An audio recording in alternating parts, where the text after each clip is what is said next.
Mari jemaat saya undang untuk bangkit berdiri, kita serukan semua Yisrael, Yahweh Elohim, Yahweh Echad. Haleluya. Shema Israel, Yahweh Eloheinu,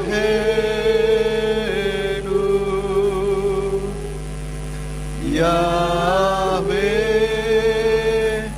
Echad.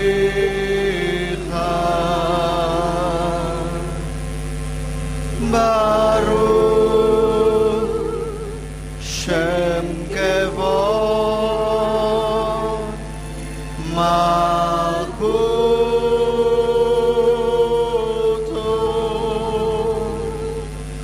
Leolam Vaed. Sekali lagi Shema Shema Israel, Yahweh Eloheinu, Yahweh Echad. Baruch Shem Kevod Malkuto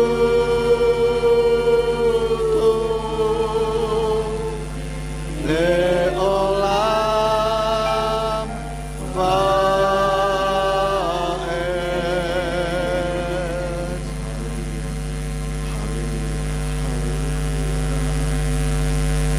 Syukur, syukur, syukur Tuhan. Mari kita sembah Dia, saudara. Mari kita sembah Dia. Haleluya, haleluya, haleluya.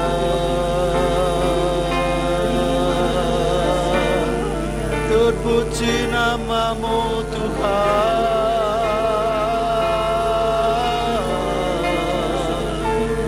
Mari Kau hadir di tengah kami, ya Roh Kudus.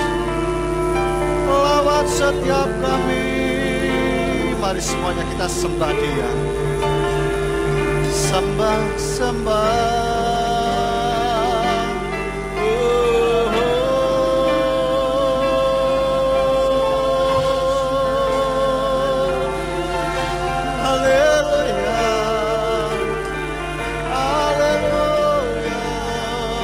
Jemaat semuanya untuk sembah Dia, kita senangkan hatinya. Haleluya, haleluya.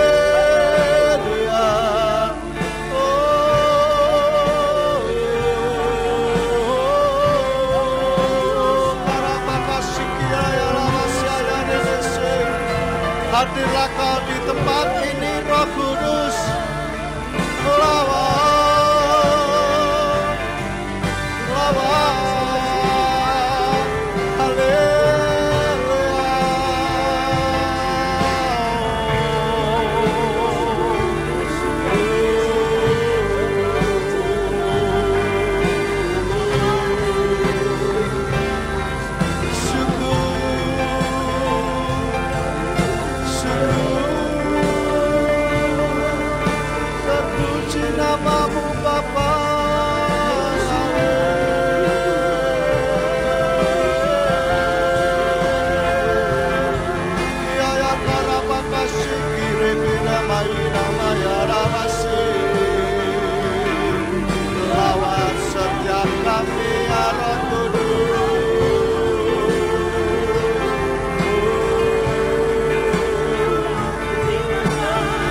Hallelujah.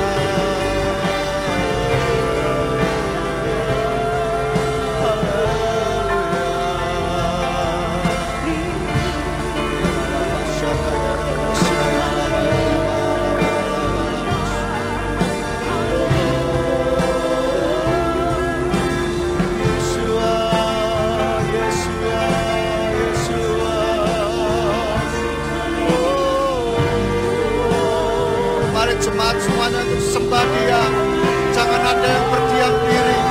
Sembah, sembah Tuhan, sembah Dia.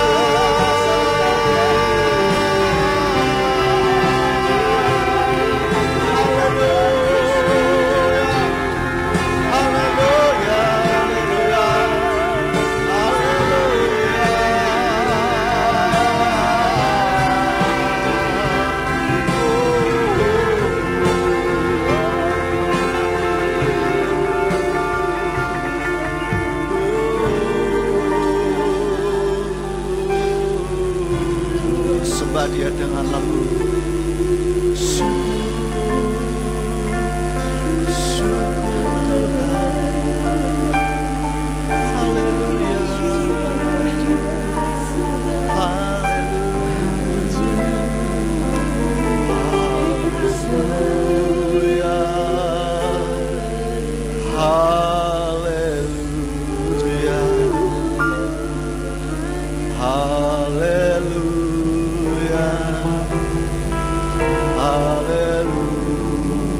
Sembah Dia dengan lembut, saudara. Haleluya, haleluya, haleluya, haleluya, dengan lembut.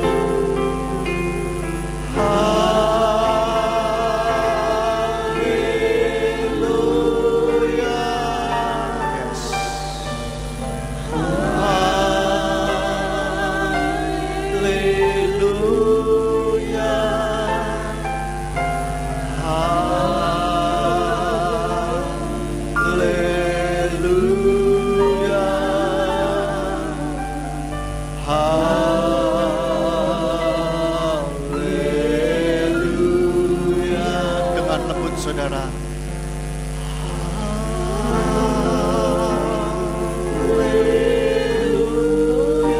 rasakan kasih Tuhan saat ini, kamu. Haleluya. Saat ini Tuhan hadir di tempat ini.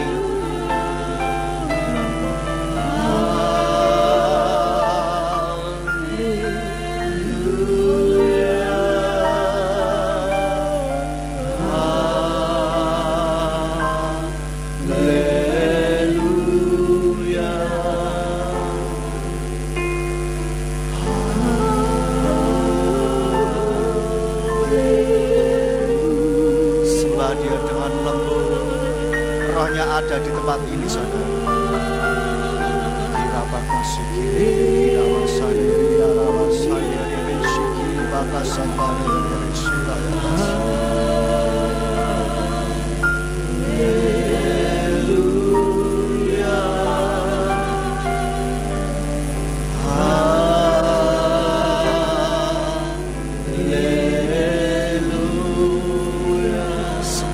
Keluarkan suara kita. Haleluya.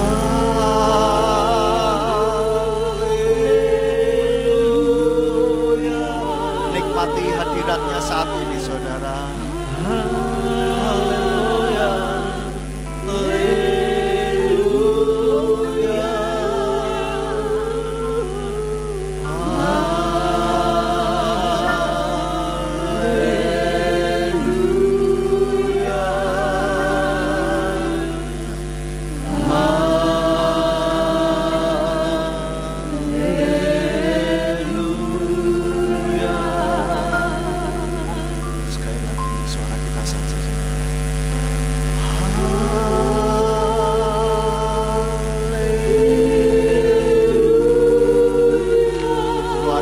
Dasar hati kita yang paling dalam.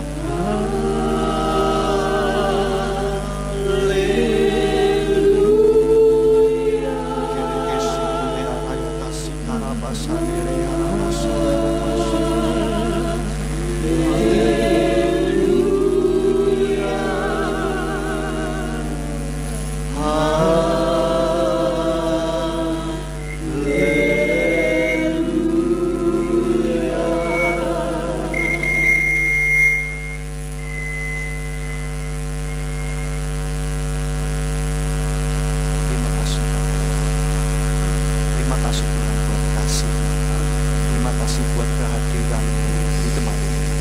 Terima kasih buat kesegaran rohani yang Kau berikan bagi kami. Kami sudah memuji, memuliakan nama-Mu dan tiba saatnya untuk kami boleh mendengarkan. Kiranya Tuhan, apa yang akan kami dengarkan ini boleh menjadi kekuatan dalam kehidupan kami, menjadi KHL di dalam setiap kehidupan kami, sehingga kehidupan kami semakin hari semakin menyenangkan hati. Jika ada kuasa kegelapan berusaha untuk mengambil firman Tuhan dari dasar hati kami bersatu hati, kami patahkan, kami tolak di dalam nama Tuhan Yesus Mesias. Mari Tuhan, Kau kuasai tempat ini, kuasai peralatan yang kami pakai, dan kuasai hati serta pikiran kami. Dan biarlah Tuhan sendiri yang beracara. Terima kasih Bapak Yahweh, hanya di dalam nama Tuhan Yesus Mesias kami sudah berdoa dan mengucap syukur. Haleluya. Amin. Silakan duduk Bapak Ibu.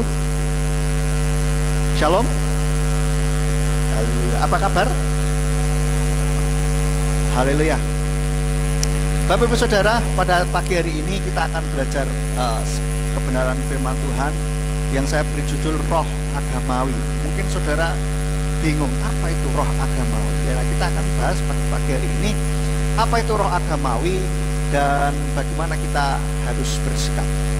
Bapak Ibu Saudara, kalau kita perhatikan banyak ke gereja hanya asal gereja saja, ya kan? Tapi nggak tahu esensinya. Pokoknya dia datang ke gereja rajin, ya kan? Rajin ke gereja dari setiap minggu, pokoknya datang gitu. Nggak pernah absen. Tetapi ada yang tidak tahu esensinya, meskipun rajin begitu, tetapi nggak tahu esensinya apa begitu. Dan kecenderungannya melakukan hanya ritual-ritual saja begitu, tanda kutip ritual ya. Kalau kita memuji Tuhan, terus puji-pujian, penyembahan, itu termasuk kategorinya ritual, saudara. Jadi ada suatu hal yang kita lakukan begitu. Nah itu kalau tidak ada pemahaman terhadap esensi dari yang kita lakukan, itu nanti jatuhnya hanya sekedar rutinitas saja, saudara ya. Dan akhirnya jadi legalistik. Legalistik ini apa? Hanya melakukan apa yang diperintahkan saja, tanpa tahu maksudnya, tanpa tahu esensinya, pokoknya lakukan saja, gitu. Baiknya sih setia sih ya, baik. Jadi melakukannya itu dengan baik, dengan sungguh-sungguh gitu. Tetapi kalau tidak ada pemahaman yang benar tentang esensi, tentang apa sih hakikat yang sesungguhnya dari apa yang dilakukan ini, maka akan sekedar ya pokoknya melakukan begitu, tanpa ada kehidupan di situ. Sehingga akhirnya seperti ahli Torah dan orang Farisi begitu. Mereka melakukan, hanya melakukan saja, dan justru ketika melakukan ini mereka merasa bangga, merasa lebih daripada yang lain. Itu kalau tidak ada pemahaman tentang esensi atau tentang intinya, tentang sesuatu yang dilakukan ini. Nah, roh agamawi inilah yang seperti itu Bapak Ibu Saudara. Semangat atau pola pikir ibadah yang hanya sebatas pada ritual keagamaan saja, tanpa adanya hubungan dengan Tuhan. Jadi melakukan sesuatu hanya karena ya memang aturannya begitu dilakukan. Terus kayak kita misalkan, kalau kita masih terikat dengan roh agamawi, maka kita ke gereja hanya pokoknya berangkat ke gereja, nanti puji-pujian, habis puji-pujian dengerin firman, terus pengumuman pulang, ya kan? Cuman gitu aja, gitu aja, tanpa ada tahu maksudnya. Dan akhirnya nanti lama-lama akan bosan, saudara. Kalau pernah mengalami kebosanan, kok capek ya, rasanya bosan ya, wis minggu mana ke gereja, bosen. Pernah mengalami hal itu? Kalau pernah mengalami hal itu, wajar kalau tidak ada kehidupan roh di sana. Kalau kita tidak hati-hati, maka kehidupan kerohanian kita jadinya terikat oleh roh agamawi. Ya, ke gereja, pokoknya sudah rajin ke gereja, guys, ayem gitu, sudah tenang. Ya itu baik sih, cuman kurang kurang mantap, saudara. Kita seharusnya sudah mengenal Bapa Yahweh, harus lebih daripada itu. Amin. Tidak hanya sekedar rutinitas, rajin ke gereja terus lega, senang, gitu kan. Tidak hanya itu, tetapi harusnya dalam kita melakukan peribadahan, kita mengerti esensinya dan kita mempunyai hubungan dengan Tuhan. Sehingga dalam apapun yang kita lakukan dalam peribadahan kita, ini ada sebuah gairah gitu. Ada gairah dari Roh Kudus yang menjadikan kita semakin dekat dengan Dia, semakin bersemangat untuk lebih lagi melakukan sesuatu untuk Tuhan. Seperti itu, saudara. Di dalam Yesaya 29 ayat 13, mari kita lihat ayatnya. Yesaya 29 ayat 13 dikatakan, dan Tuhan berfirman, oleh karena bangsa ini mendekat dengan mulutnya dan mereka menghormati aku dengan bibirnya, tetapi hatinya menjauh dariku dan rasa takutnya kepadaku adalah perintah yang diajarkan manusia. Bapak Ibu Saudara, ini ayat diulang kembali di dalam Markus 7 sampai 8. Markus 7 ayat 6 sampai yang 8 dikatakan, dan seraya menanggapi dia berkata kepada mereka, dengan tepat Yesaya bernubuat tentang kamu, hai orang-orang munafik, seperti yang telah tertulis, umat ini menghormati aku dengan bibir, tetapi hati mereka menjauh dariku, dan mereka menyembah aku dengan sia-sia karena mengajarkan ajaran-ajaran berupa perintah-perintah manusia. Karena untuk mengabaikan perintah Elohim, kamu memegang erat tradisi manusia, seperti pembasuhan, kendi-kendi, dan cawan-cawan, dan melakukan banyak hal lainnya yang mirip seperti itu. Bapak Ibu Saudara, ini Tuhan mengkritik setiap orang yang melakukan, wah ritualnya tuh ini banget ya, rajin gitu. Tetapi hatinya tuh nggak ada di situ gitu. Pokoknya dilakukan gitu aja, tanpa ada hubungan dengan Tuhan. Kamu melakukan hanya sekedar perintah. Di sini dikatakan di dalam Yesaya tadi, tetapi hatinya menjauh dariku, menjauh dari Tuhan, saudara. Rasa takutnya kepadaku adalah perintah yang diajarkan manusia. Jadi di dalam menghormati Tuhan bukan dari hati mereka sendiri, tetapi karena diperintah melakukan ini, melakukan itu, tanpa ada hubungan. Ini loh saudara, ini yang Tuhan sesalkan. Kalau orang-orang hanya melakukan segala sesuatunya itu rutinitas saja, roh agamawi yang mengikat akhirnya. Ya, nanti kita akan lihat ciri-cirinya. Ciri-cirinya apa? Yang pertama, berpegang pada doktrin turun-temurun. Nah, ini biasanya kalau gerejanya punya doktrin tersendiri, doktrin ajaran khusus gereja itu dipegang. Wah, sudah turun-temurun nih. Ya, misalnya, contoh saya tidak ngerti apakah ada ya, aturan doa. Doa ini harus dengan kalimat yang panjang-panjang begitu. Maka afdal gitu ya, baru yang yang mantap seperti itu, baru benar katanya. Bisa saja ada doktrin yang dipegang yang seperti itu. Harus lakukan ini, lakukan itu, khusus di gereja. Mungkin kalau datang masuk ke gereja tangannya harus begini. Mungkin ya ada atau enggak saya nggak ngerti. Saya enggak ambil salah satu contoh, kenyataan saya hanya ngarang saja saudara. Kalau ada yang pas, yaitu hanya kebetulan saja. Mohon jangan tersinggung, saudara ya. Nah, misalkan seperti itu. Wah, kalau masuk harus begini, di gereja enggak boleh ketawa, enggak boleh rame-rame. Wah, mulai dari depan tuh langsung gini semua. Saya pernah saudara waktu SMP, saudara. Wanu rame gitu ya, masuk gereja langsung sepi langsung. Wih, luar biasa nih. Karena saya di gereja biasa masuk aja kan begitu. Itu ada. Nah, seperti itu. Ada, ya itu mungkin teman-teman saja yang bersikap seperti itu. Nah, saudara, ini yang harus begitu, kalau enggak boleh. Nah, itu doktrin turun-temurun ya.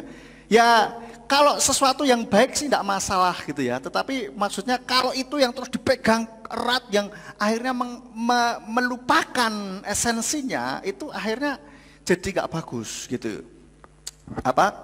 Kebablasan gitulah ya. Nah tentang doa, misalkan doa ki harus yang panjang, harus doain ini, doain itu minimal 5 menit lah. Bayangkan saudara, kalau mau doa apa itu harus 5 menit dulu ya, misalkan. Padahal Tuhan bilang di dalam Matius 6 ayat 7 dikatakan, dan ketika berdoa janganlah bertele-tele seperti bangsa-bangsa lain, karena mereka menyangka bahwa dengan banyaknya kata-kata mereka akan didengarkan. Ada juga yang berkata mungkin, kalau doa itu harus model pakai puisi gitu loh. Jadi kita langsung gini nih kayak kurang baik begitu. Ya kalau mau pakai puisi silahkan juga gitu. Tetapi kan Tuhan tidak minta yang seperti itu. Yang Tuhan mintakan dari hati kita, saudara. Kadangkala doa anak kecil yang polos seperti itu pun justru Tuhan yang malah senang. Jadi kita lihat, kita mulai perhatikan. Orang yang terikat dengan roh agamawi, dia selalu mementingkan kulit luarnya saja. Mementingkan kulit luarnya saja yang terlihat dengan mata. Ada contoh lagi nih, ini doktrin. Contoh lain, pemahaman tentang Tritunggal, saudara. Kalau ini ada banyak, saudara. Doktrin pemahaman tentang Tritunggal dikatakan selain, bentar, ada mic mana ya?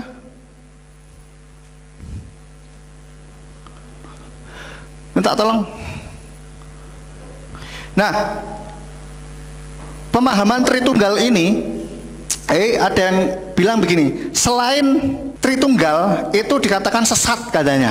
Jadi pemahaman bahwa Bapa, Putra, dan Roh Kudus ini beda pribadi tetapi satu esensi itu kan Tritunggal. Kalau selain itu salah, sesat begitu. Sehingga ada yang namanya ada pemahaman oneness, unitarian, itu dikatakan sesat. Nah, kalau mereka melihat kita dianggapnya sebagai aliran sabellianisme atau modalisme katanya, dan itu sesat katanya. Kalau pemahaman kita yang tentang Tritunggal peran tiga berganda, saudara ya. Ya, saya pakai ini aja.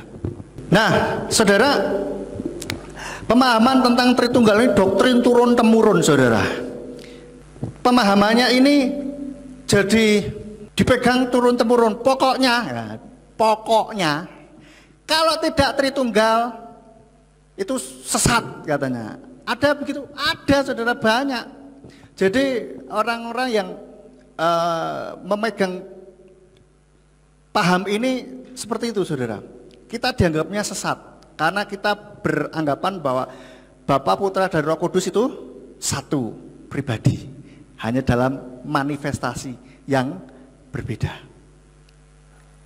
Dan ini doktrin turun-temurun yang dipegang erat. Nah, ternyata saya selidiki, Tritunggal ini pemahaman dari mana sih? Awalnya dari Tertullian, lalu disahkan dalam Konsili Nicea sebagai ajaran resmi gereja. Jadi ada pemahaman macam-macam dulu itu, terus akhirnya sempat rame, terus sudah dibuat konsili, terus disahkan, diketok, harus ajarannya ini, kalau enggak sesat begitu.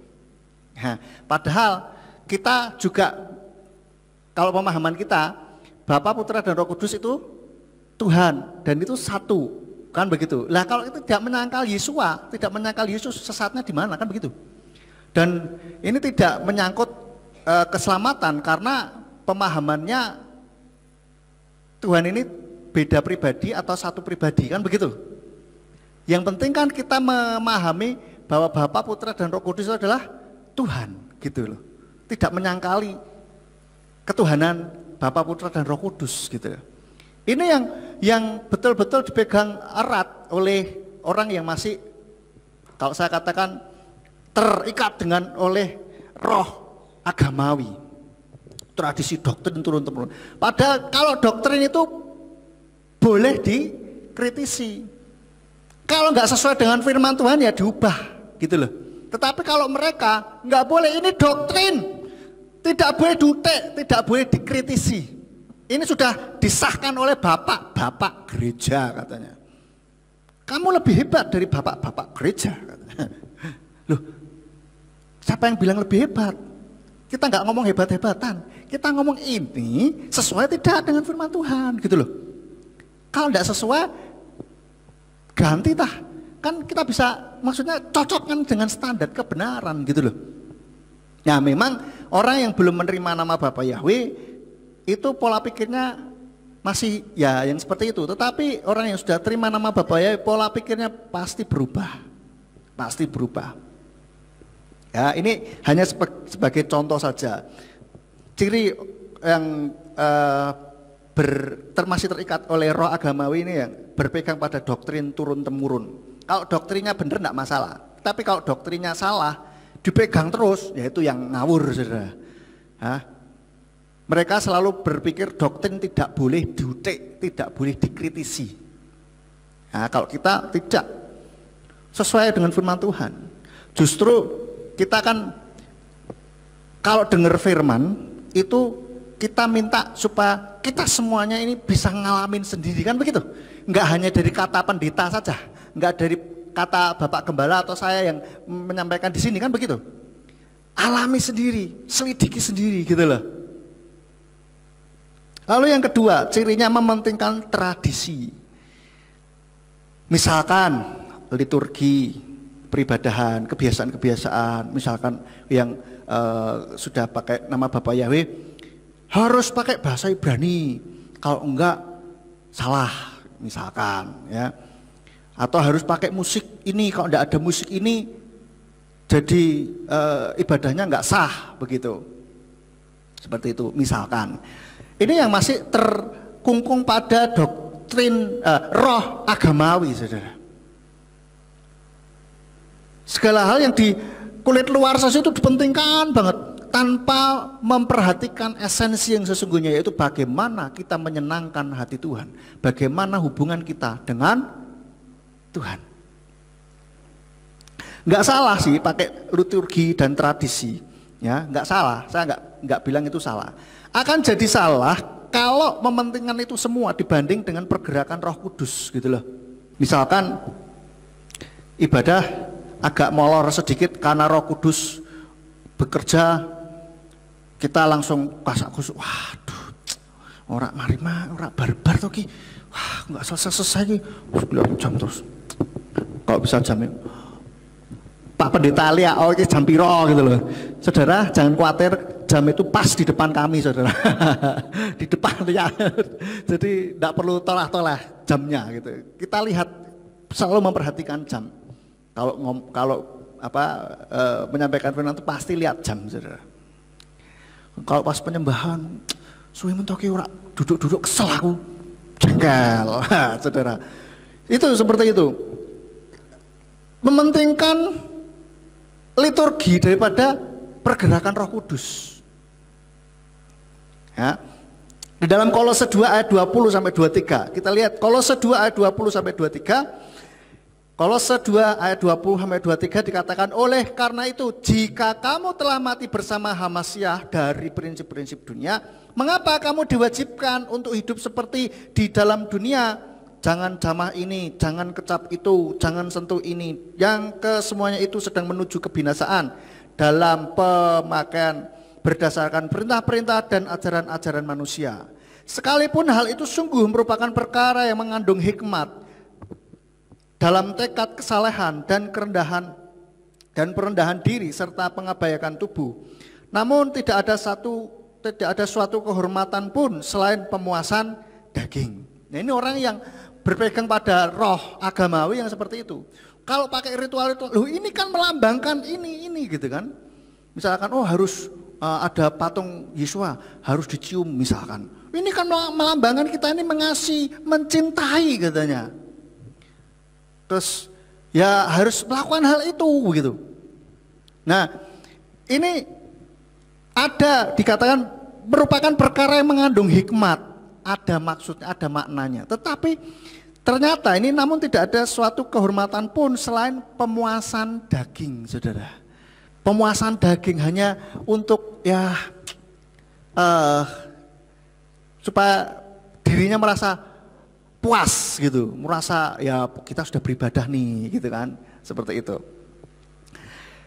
Mementingkan tradisi di penyembah Bapak Yahweh ada, ya ada juga harus pakai ini, kalau enggak itu salah. Ya nek pakai enggak masalah sih. Tapi maksud saya begini, jangan batasi pergerakan Roh Kudus. Ketika di saat liturgi itu berjalan, misalkan, oke lah katakanlah pakai liturgi, pakai sidur apa segala macam, silakan gitu.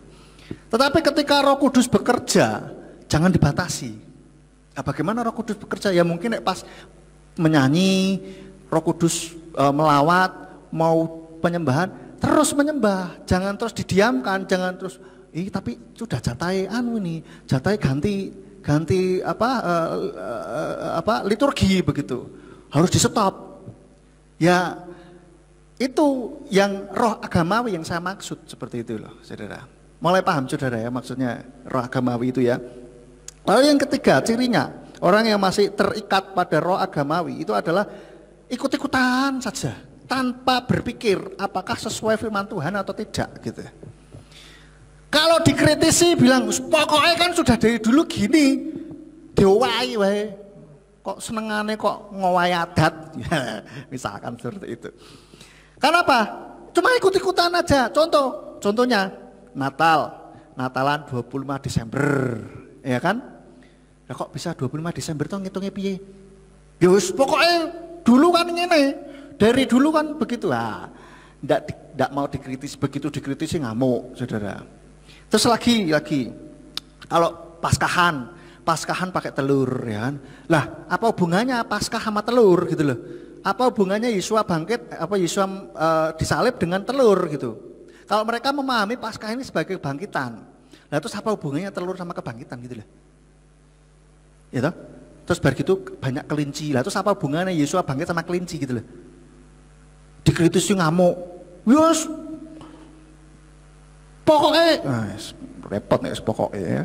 Dan pemahaman mereka pun Paskah sebetulnya bukan kebangkitan yang benar. Paskah itu apa?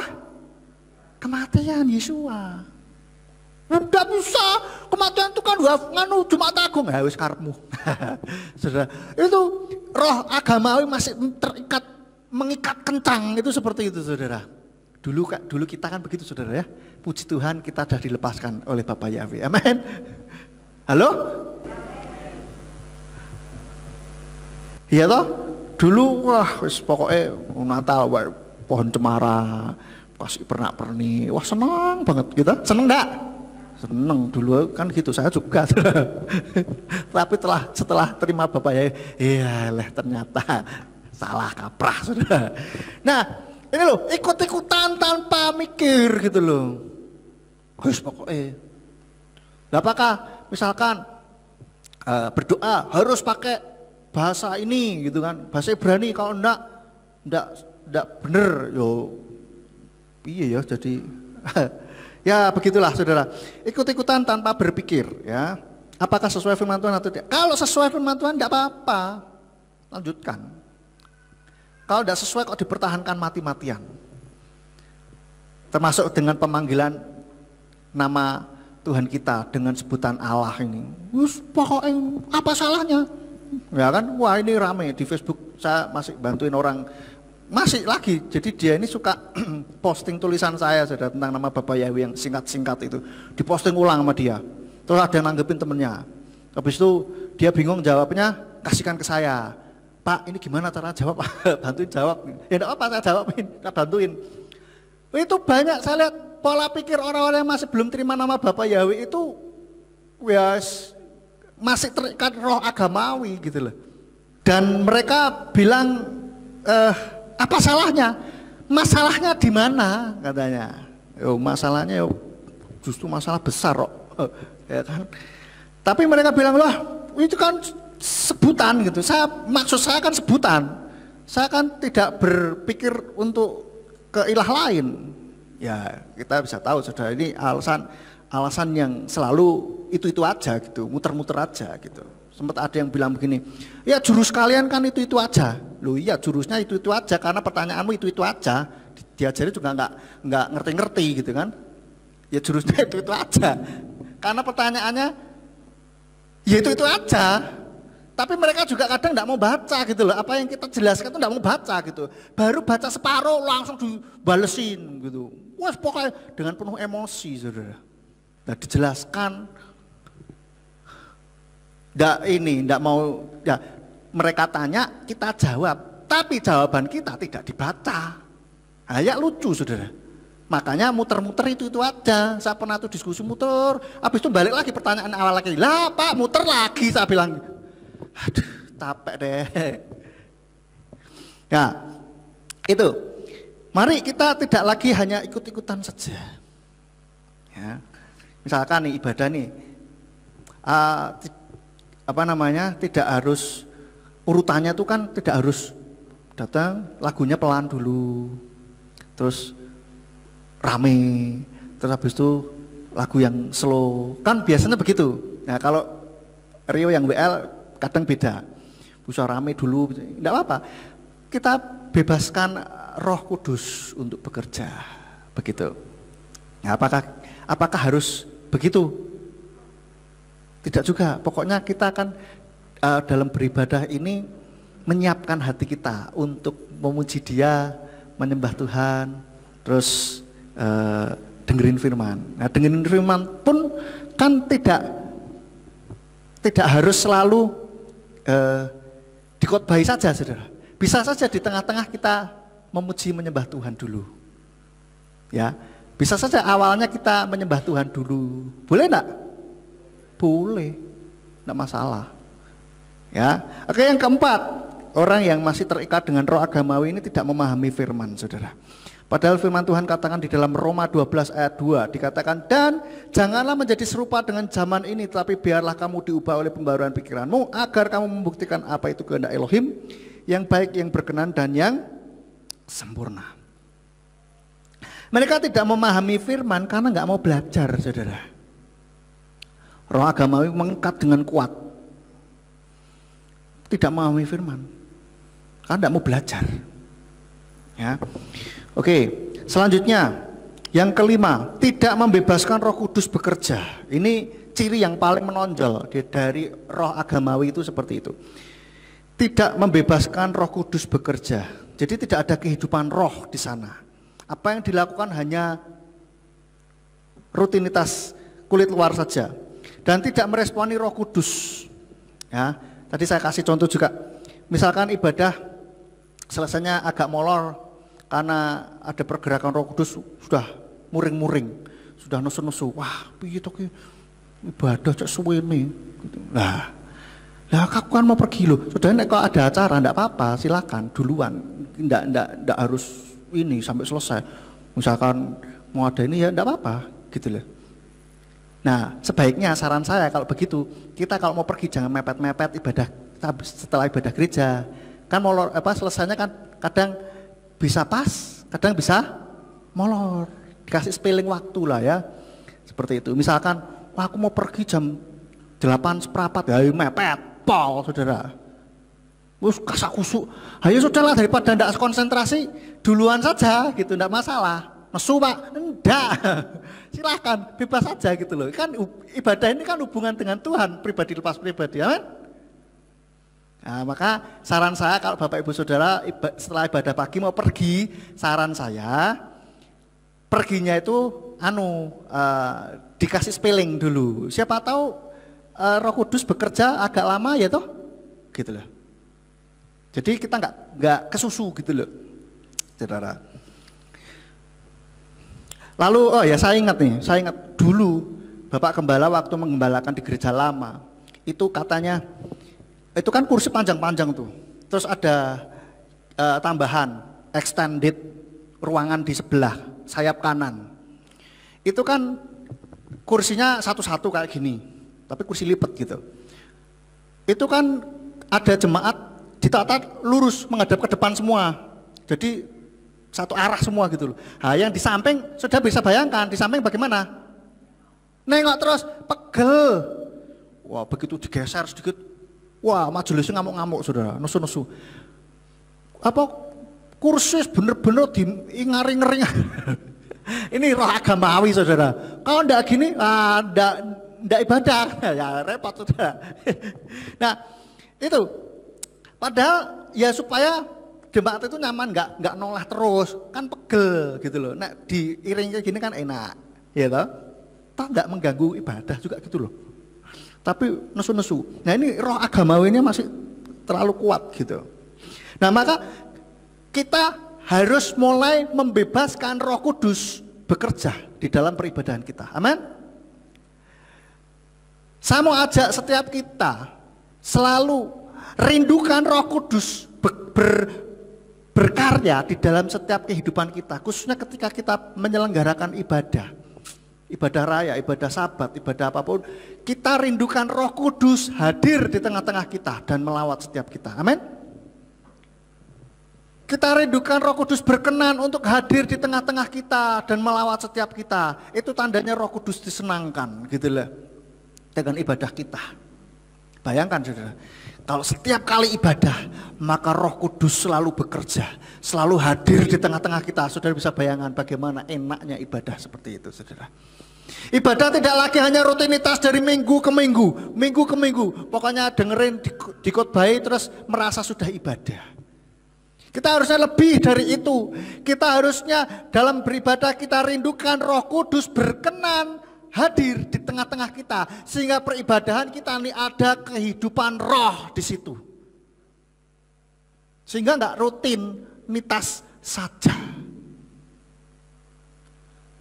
Kalau rutinitas saja nggak ada dampak bagi kita, tidak berdampak. Ya.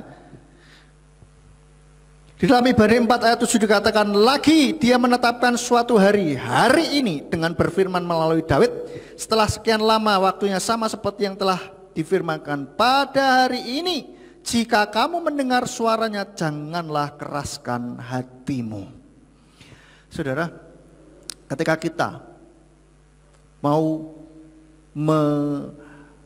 membebaskan Roh Kudus bekerja di dalam peribadahan kita, jangan keraskan hati kita. Ketika kita ditegur firman Tuhan, kita responi dengan baik, saudara.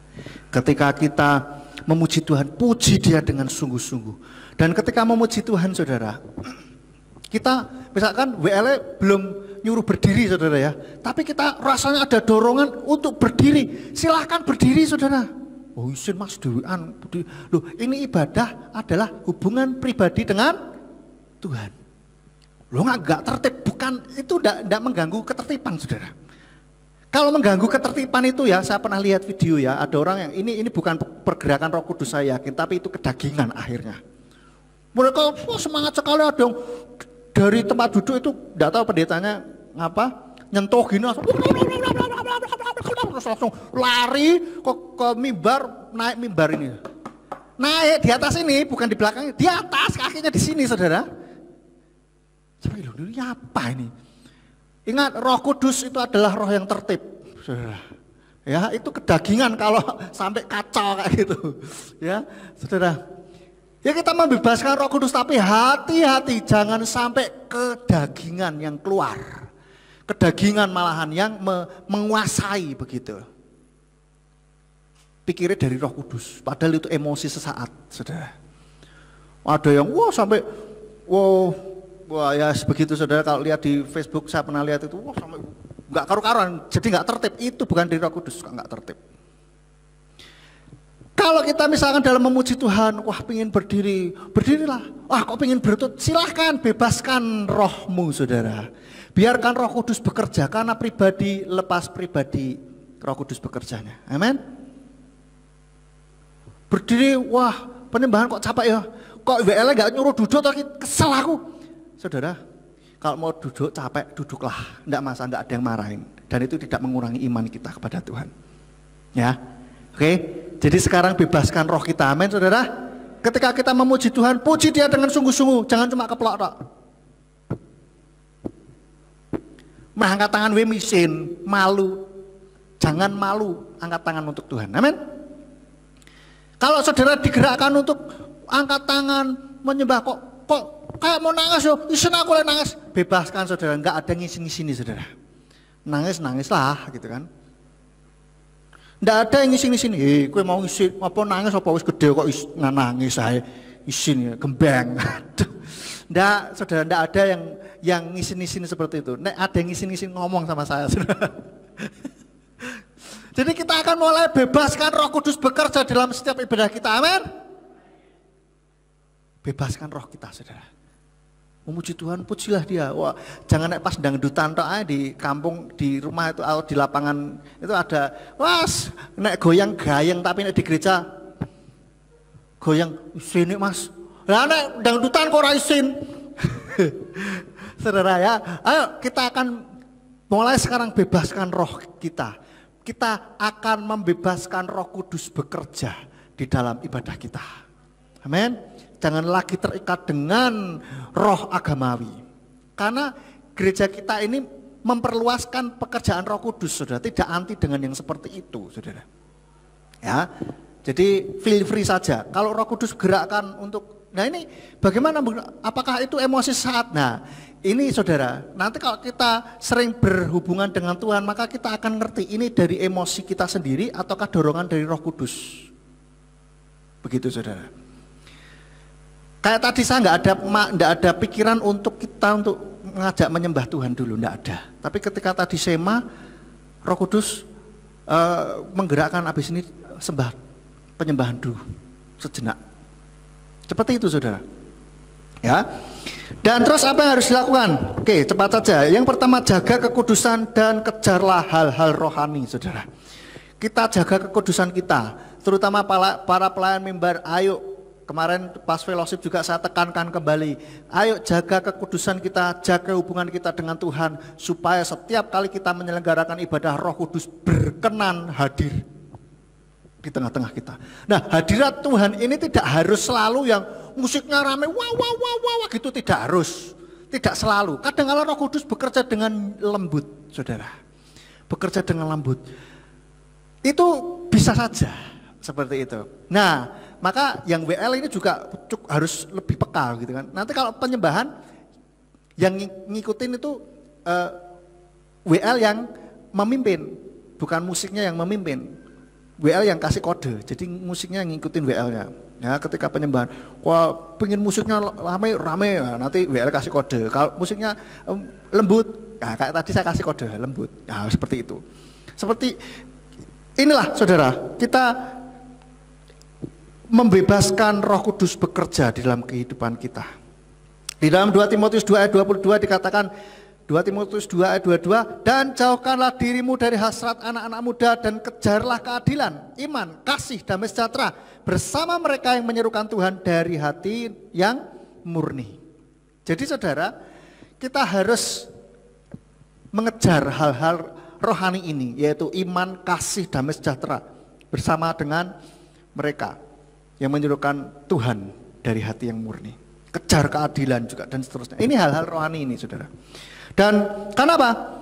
Karena ternyata saudara, mau belajar pun tidak cukup kalau tidak disertai dengan hati nurani yang murni dan kudus. Ada ayatnya, ada di dalam 2 Timotius 3 ayat 7. Yang selalu belajar tetapi tidak pernah sanggup untuk sampai pada pengenalan penuh akan kebenaran. Wah, pengennya belajar terus tapi tidak sampai pada pengenalan penuh akan kebenaran, berarti ada something wrong di sana, ada sesuatu yang salah di sana. Yang salah yaitu mungkin motivasinya yang salah. Tidak mengejar hal-hal rohani, tidak mengejar Tuhan. Mengejar banyak pengetahuan saja. Yang kedua yang harus kita lakukan yaitu sentral pengajaran kita adalah Bapa Yahweh di dalam nama Yeshua Masiah, bukan doktrin gereja. Kita di sini selalu menekankan mengalami sendiri pengalaman dengan Tuhan. Baca kitab suci, yang diajarkan di sini tidak doktrin gereja, doktrin sinode GPF tidak, saudara. Tetapi yang diajarkan firman Tuhan. Baca firman Tuhan, pelajari sendiri. Saudara, kalau ada suatu kok bingung Toki, tidak mudeng ketika baca firman Tuhan, tanyakan ke saya. Ada beberapa jemaat yang WA ke saya, tidak apa-apa. Kalau saya bisa jawab, saya jawab. Kalau tidak bisa jawab, saya tanya Bapak Gembala dulu, saudara. Kita saling belajar, saudara. Ya, kalau pas baca, opo Toki, pramudeng, tanyakan aja, gitu kan, saudara. Ya, karena sentral pengajaran kita ke Bapak Yahweh. Bagaimana mempelajari ya dari firman Tuhan ini. Di dalam 2 Timotius 3 ayat 14 sampai 15 dikatakan, dan engkau tetap tinggallah di dalam apa yang telah engkau pelajari dan telah engkau yakini, karena mengetahui dari siapa engkau telah belajar, dan karena sejak bayi engkau sudah mengetahui kitab-kitab kudus yang memampukan engkau untuk berhikmat pada keselamatan melalui iman dalam Mesias Yeshua. Nah, kita harus berpegang pada firman yang sudah kita punyai ini, pelajari ini, saudara. Makanya kalau firman Tuhan punya Alkitab dibaca, saudara, jangan buat di koleksi, saudara ya. Yang ketiga, minta Roh Kudus menuntun dan menguasai hidup kita, saudara. Dalam Lukas 11 ayat 13, Lukas 11 ayat 13 dikatakan, jadi jika kamu yang jahat saja tahu memberi pemberian yang baik kepada anak-anakmu, betapa lebih lagi Bapa yang di surga, Dia akan memberikan Roh Kudus kepada mereka yang meminta kepadanya. Mintalah Roh Kudus, saudara. Roh Kudus hadir di hatiku, di tempat hidupku. Minta Dia untuk ada, menguasai, memenuhi kehidupan kita. Dan kita rindukan minta Roh Kudus memberikan bahasa-bahasa yang baru, yaitu bahasa lidah, sehingga kita bisa membangun diri kita. Karena firman-Nya mengatakan bahwa siapa yang berbahasa lidah, dia membangun dirinya sendiri. Jadi ketika kita mendapatkan bahasa lidah, kita membangun diri kita gunakan itu. Ada orang yang bilang, bisa bahasa roh, bahasa lidah. Tidak, bukan bisa atau tidak, karena itu gak dipelajari, saudara. Itu diberi. Jadi ketika kita menyembah Tuhan dengan sungguh-sungguh, Tuhan dorong mengucapkan sesuatu, tapi pikiran kita gak ngerti, itu bahasa-bahasa yang baru, bahasa lidah, saudara. Ya, dan itu setelah mendapatkan itu pakai terus. Oke, Bapak Ibu Saudara, yang terakhir, poin terakhir. Kenapa kalau kita harus minta kepada Roh Kudus dan sudah ibadah seperti biasa saja, kan rutin, toh gereja-gereja yang lain juga demikian. Nah, kita minta Roh Kudus karena Roh Kudus itulah yang memberikan sebuah kekuatan yang baru, menjadikan ibadah kita ini ada gairah. Itu Roh Kudus, saudara.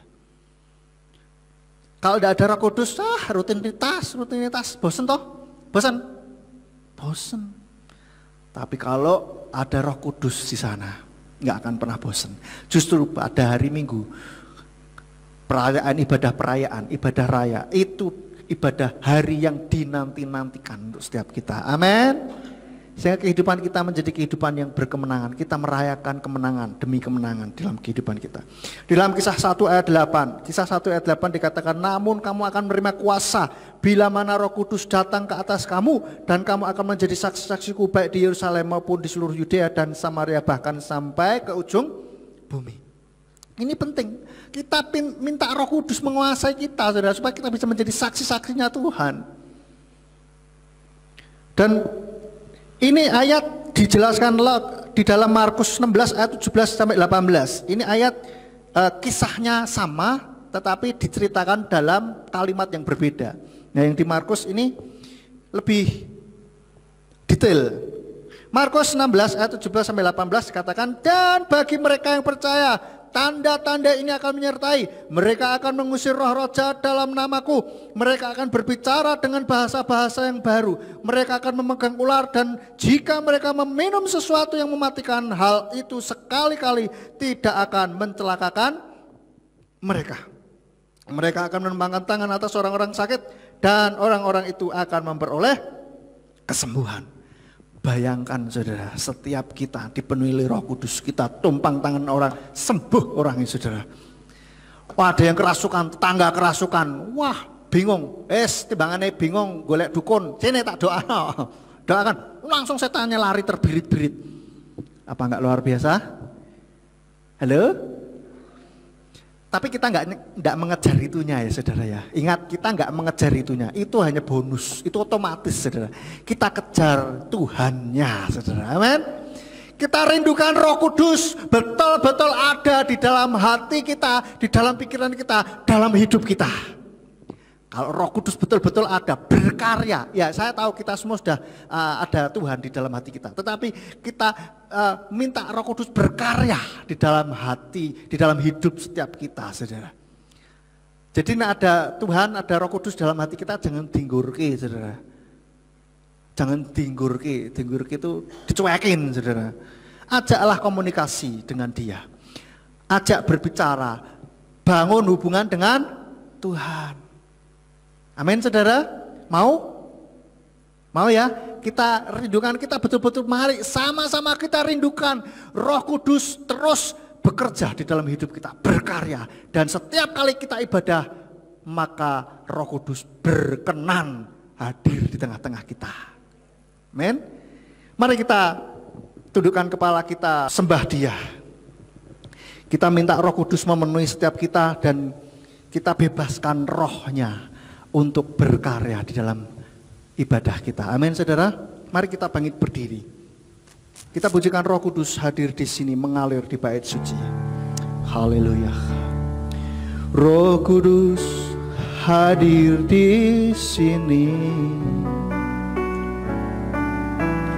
mengalir di bait suci.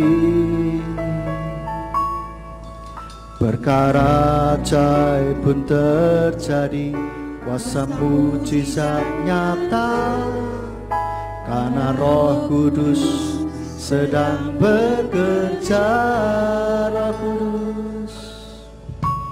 Roh Kudus hadir di sini. Mari kita undang Roh Kudus untuk hadir dan bekerja di bait suci. Kita bebaskan Roh Kudus, saudara. Ajaib pun terjadi, kuasa mujizat nyata, karena Roh Kudus sedang bekerja. Tiada yang mustahil dan tiada yang sukar bila Roh Kudus turut bekerja. Tiada yang mustahil bagi orang percaya, karena Roh Kudus turut bekerja di antara kita. Saudara, kita akan undang Roh Kudus. Kita mau bebaskan Dia untuk berkarya di dalam ibadah kita. Jangan mau lagi diikat oleh roh agamawi, tapi kita mulai bebaskan Roh Kudus untuk berkarya di dalam hidup kita. Kita sembah Dia dengan sungguh-sungguh dan biar Roh Kudus bekerja di dalam setiap kita. Haleluya.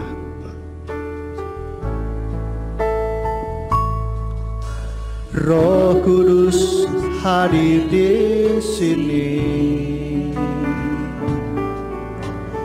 mengalir di bait suci. Perkara ajaib pun terjadi, kuasa mujizat nyata, karena Roh Kudus sedang bekerja. Tiada yang mustahil, tiada yang mustahil, dan tiada yang sukar bila Roh Kudus turut bekerja. Tiada yang mustahil bagi orang percaya, bila Roh Kudus turut bekerja di antara kita. Tiada yang mustahil, tiada yang mustahil, dan tiada yang sukar bila Roh Kudus turut bekerja. Tiada yang mustahil bagi orang percaya, karena Roh Kudus turut bekerja di antara kita. Karena Roh Kudus turut bekerja di antara kita. Sekali lagi, Roh Kudus bekerja,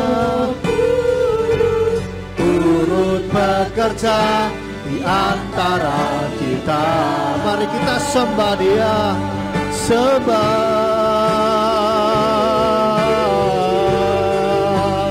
Haleluya.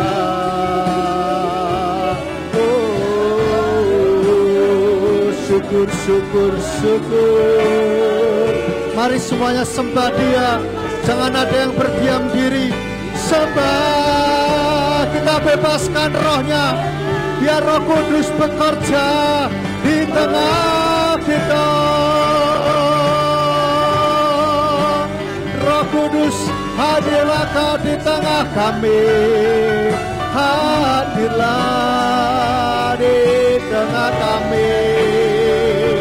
Oh, Rabakaya Labaya Rawasana ya Lamase.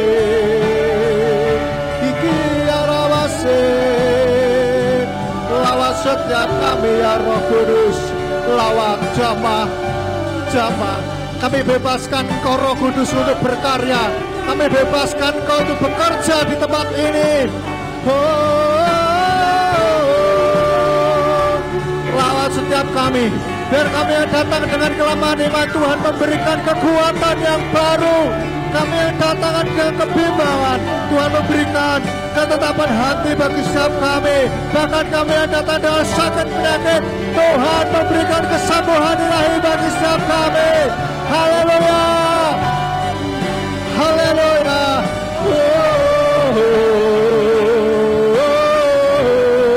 Rabaka sakaraya lawasi,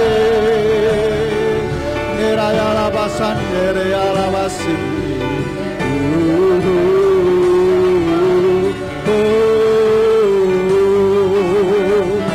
Rabaya rabaskade ya rabaya lawasi. Lawat, lawat kami. Oh, terus undang Dia untuk ada di tengah-tengah kita, saudara. Undang Roh Kudus untuk hadir di tengah kita.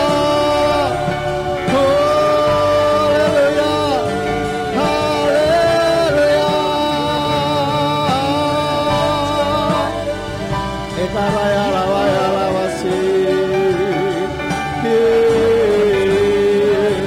Yeshua,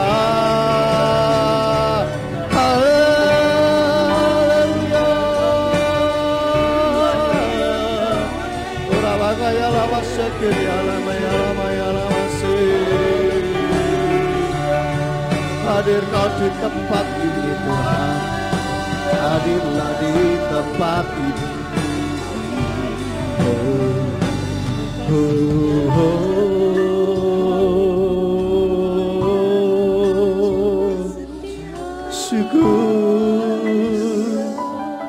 Syukur Roh Kudus. Haleluya. Iraya labaya rawasere ya rawasi.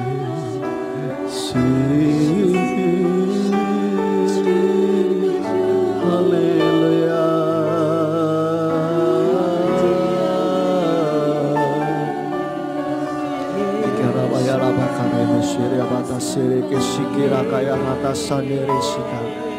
Tuhan, Kau lawat setiap kami hadir di sini.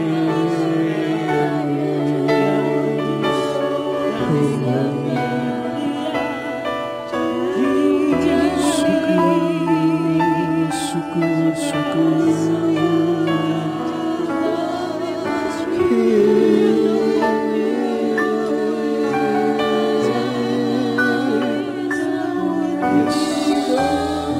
Sembah Dia dengan lembut, saudara. Terima kasih.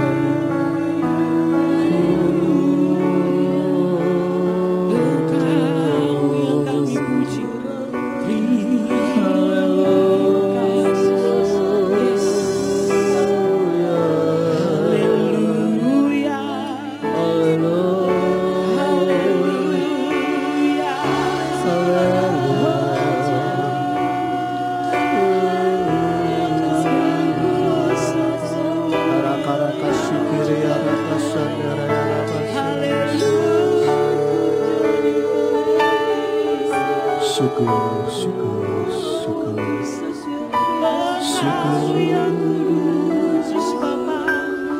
Haleluya. Nikmati hadiratnya saat ini, saudara. Nikmati kasihnya. Terima kasih. Semuanya ucapkan kata-kata pengagungan bagi Tuhan kita. Kira kasih, rata sama, kasih. Jangan ada yang berdiam diri. Sembah Dia dengan lembut. Ucapkan kata-kata pengagungan buat Tuhan.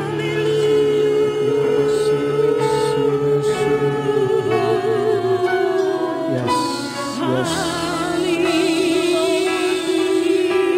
yes. Ketika kata-kata sukara basa. Kau ajaib Tuhan. Kami mau bebaskan Kau ada di tempat ini.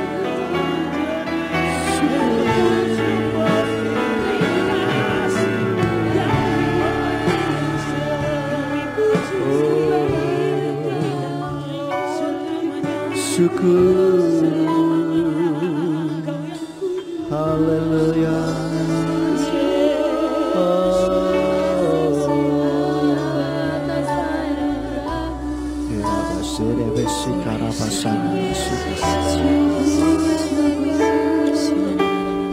Haleluya, haleluya.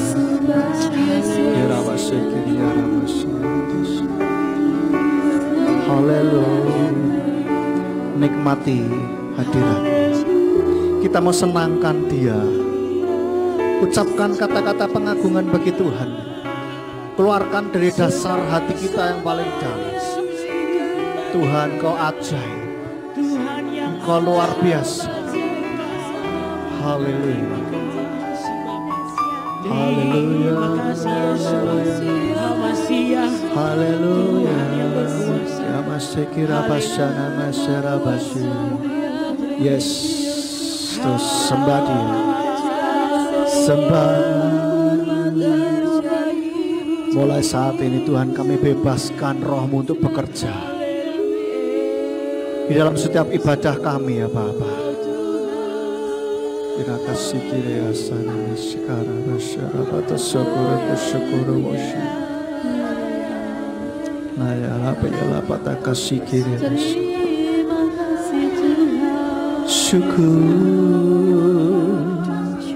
Syukur Tuhan.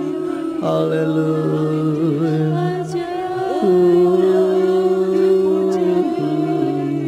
Lawat setiap kami. Lawat anak-anak-Mu ini Tuhan. Kerapa kasih kiranya haleluya.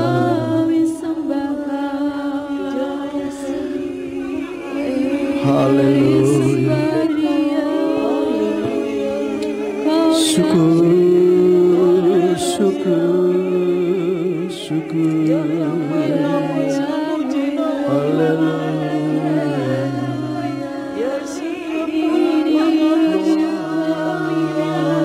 Para kasih kiranya masih lawat setiap kami Tuhan. Yes, lawat kami Tuhan. Haleluya. Haleluya.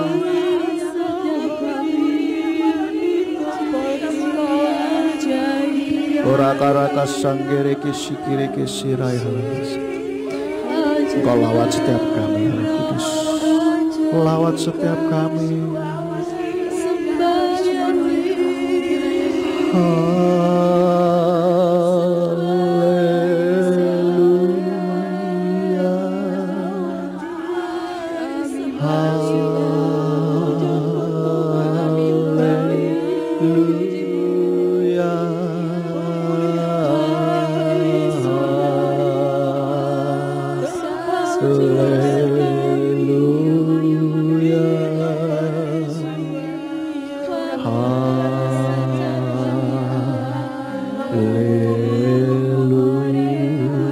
Serukan haleluya. Haleluya.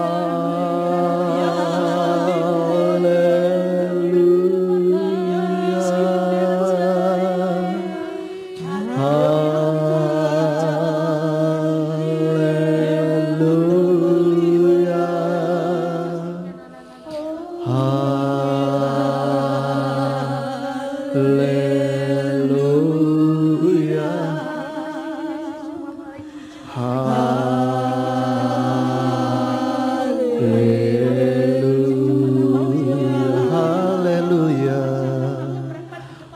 Haleluya.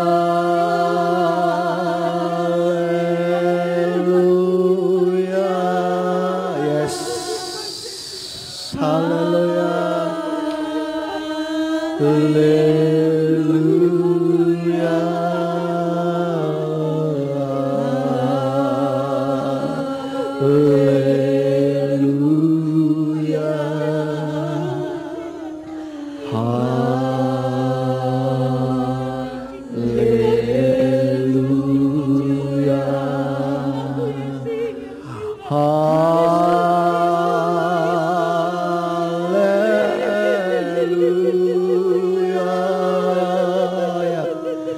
Jamah setiap kami, jamah setiap kami. Kenapa kasih kiri besini besikaya rabak sandai raya besini besikaya.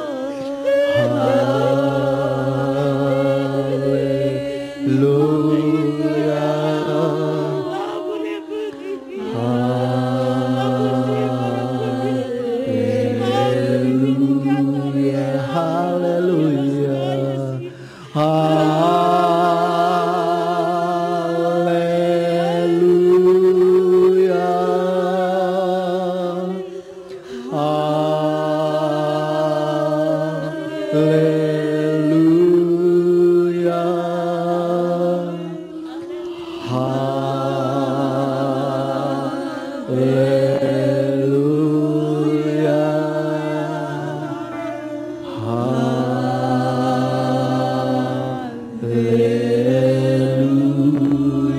Haleluya.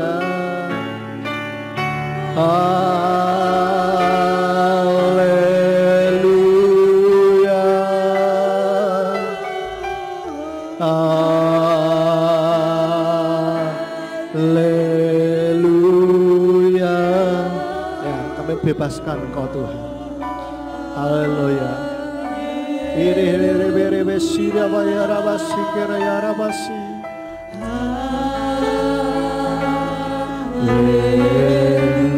Sekali lagi haleluya.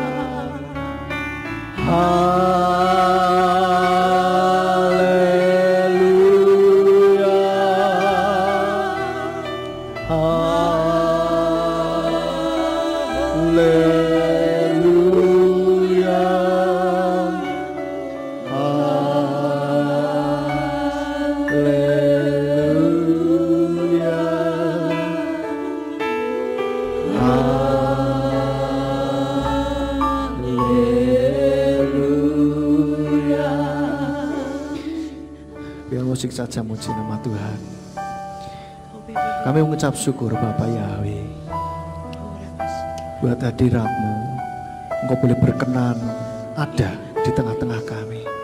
Dan kami mau rindukan, mau bebaskan Engkau selalu dalam setiap kami beribadah, dalam setiap kami menyelenggarakan peribadahan kami. Kami minta, kami rindukan Engkau terus selalu ada di tengah-tengah kami, berkarya, bergerak di tengah-tengah kami Tuhan. Sehingga kami yang datang dengan sakit penyakit Tuhan memberikan kesembuhan ilahi bagi setiap kami. Kami yang datang dengan kelemahan iman Tuhan memberikan kekuatan yang baru. Kami yang datang dengan keraguan-raguan Tuhan memberikan ketetapan hati bagi setiap kami. Bahkan kami yang datang dengan berbagai permasalahan hidup Tuhan memberikan harapan yang baru. Tuhan memberikan jalan keluar bagi setiap kami. Sehingga kami boleh menghadapi setiap permasalahan itu. Dan kami boleh keluar sebagai pemenang. Dan bila kehidupan kami menjadi kehidupan yang berkemenangan di dalam Engkau. Kehidupan kami bukan kehidupan yang biasa-biasa saja. Tapi kehidupan kami yang penuh dengan roh. Tuhan memberikan kelepasan bagi setiap kami. Haleluya. Terima kasih Bapak Yahweh. Haleluya. Terima kasih Bapak, terima kasih. Engkau ditinggikan, Engkau yang dimuliakan. Terima kasih Bapak Yahweh. Haleluya. Terima kasih, terima kasih. Terima kasih Engkau berkenan ada di tengah kami. Terima kasih Bapak Yahweh. Hanya di dalam nama Tuhan Yesus Mesias kami sudah berdoa. Haleluya. Amin. Silakan duduk Bapak Ibu.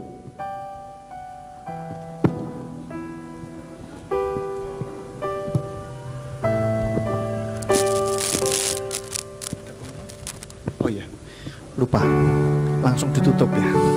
Pengumumannya setelah doa berkat, saudara. Oke. Baik, Bapak Ibu Saudara, kita akan terus bebaskan Roh Kudus untuk ada di tengah-tengah kita, sehingga kita akan merasakan kesegaran selalu dan kita menyenangkan hati Bapa Yahweh. Amin. Haleluya. Saudara yang pingin terus bisa merasakan hadirat Tuhan, kita biasakan menyembah Tuhan di dalam setiap harinya, saudara. Jangan nunggu nek pas ibadah tok terus menyembah Tuhan. Amin. Ya, kita bisa menyembah Tuhan dalam setiap hari, dalam setiap dalam setiap apa yang kita lakukan dalam kehidupan kita. Baik, Bapak Ibu Saudara, mulai minggu ini pengumuman terakhir setelah doa berkat. Jadi Bapak Ibu Saudara yang ingin segera ada acara, mau duluan setelah doa berkat, monggo. Tapi kalau masih mau dengerin pengumuman, silahkan juga, bisa nungguin sampai pengumuman selesai. Karena setelah doa berkat, streaming stop, di off kan ya. Jangan lupa ya. Oke, baik, mari kita akhiri ibadah kita pada pagi hari ini. Kita bangkit berdiri sekali lagi. Kita berdoa. Bapak Yahweh, kami mengucap syukur buat pimpinan Tuhan untuk ibadah kami dari awal hingga akhirnya. Kiranya Tuhan terus bekerja, berkarya di dalam setiap kehidupan kami. Meteraikan firman yang sudah kami dengar, sehingga kami boleh terus membebaskan Roh-Mu bekerja di dalam hati kehidupan setiap kami. Terima kasih ya Bapak, terima kasih. Dan bila sebentar kami akan pulang, kami mohon penyertaan para malaikat-Mu untuk menjaga, melindungi sepanjang perjalanan supaya kami boleh sampai di rumah dengan selamat. Dan kami yang akan beraktivitas setelah ini, Tuhan yang memberkati aktivitas kami. Berkati umat-umat-Mu dalam pekerjaannya, rumah tangganya, masa depannya. Tuhan yang memberkati semuanya. Untuk anak-anak-Mu yang sudah bertugas pada pagi hari ini, Tuhan juga memberkati. Tuhan yang memberikan tuntunan-Mu dalam setiap kehidupan anak-anak-Mu ini. Berikan urapan-Mu lebih lagi sehingga anak-anak-Mu ini boleh terus penuh dengan urapan dari Engkau ya Bapa. Terima kasih ya Pak. Engkau memberkati usaha pekerjaan umat-umat-Mu pada saat ini. Engkau memberkati mereka yang membuka usaha sendiri, Tuhan memberkati. Yang mereka yang berjualan, Tuhan kirimkan orang-orang untuk membeli barang dagangan mereka. Mereka yang membuka usaha jasa, Tuhan memberkati, kirimkan orang-orang untuk memakai jasa mereka ya Bapak. Mereka yang bekerja di rumah tangga, di institusi maupun di manapun mereka bekerja, Tuhan memberkati. Sebagaimana Engkau menyertai Yusuf ketika ada di Mesir, Tuhan juga menyertai mereka. Sehingga tempat di mana mereka bekerja diberkati oleh Engkau. Terima kasih ya Bapak, dan sekarang kami akan menerima berkat Bapak Yahweh. Kiranya Tuhan memberkati setiap kami. Mari kita angkat kedua belah tangan kita menerima berkat dari Bapak Yahweh. Yevarika Yahweh wa Yismerika. Bapak Yahweh memberkati engkau dan memelihara engkau. Ya Yahweh panoelecha wikuneka. Bapak Yahweh menyinari engkau dengan wajahnya dan memberi engkau anugerah. Yisa Yahweh panoelecha wa yasem leka shalom. Bapak Yahweh menghadapkan wajahnya kepadamu dan memberi engkau damai sejahtera. Diberkatilah engkau di kota dan diberkatilah engkau di ladang. Diberkatilah buah kandunganmu, hasil bumimu dan hasil ternakmu, yakni anak lembu sapimu dan kandungan kambing dombamu. Diberkatilah bakulmu dan tempat adonanmu. Diberkatilah engkau pada waktu masuk dan diberkatilah engkau pada waktu keluar. Sekarang pulanglah dan terimalah berkat. Kasih Bapa Yahweh Sang Pencipta, kasih karunia Adonai Yeshua Mesias Sang Penebus jiwa, dan Ruach HaKodes menyertai saudara sekalian sampai Maranatha. Adonai Yeshua datang kembali untuk yang kedua kali dan mengangkat kita semuanya. Haleluya. Amin.